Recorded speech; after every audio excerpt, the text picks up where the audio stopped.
একটি হলো মৌলবাদ। আশেপাশের মসজিদগুলোতে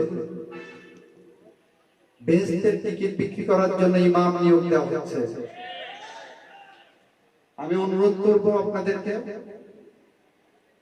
প্রাক্তন ছাত্র হিসাবে এই অঙ্গনকে শরীফুপাকে শান্তিপূর্ণ রাখার জন্য, এই অঙ্গনকে শান্তিতে রাখার জন্য, আপনার সন্তানের আগামী ভবিষ্যৎ বেহেশতের টিকিট বিক্রি করার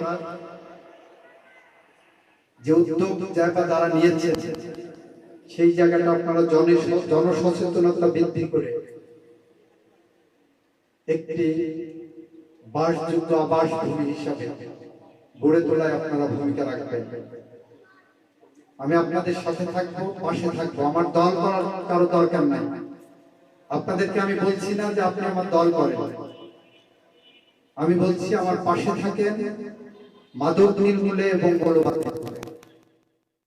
মাদক এবং মৌলবাদ এই সোসাইটিকে যাতে গ্রাস করতে না পারে, সন্ত্রাস দুর্নীতি যাতে এই সোসাইটিকে গ্রাস করতে না পারে, সে বিষয়ে আমি আপনাদেরকে আমার স্বপ্নের সারথি হিসেবে চেয়েছি।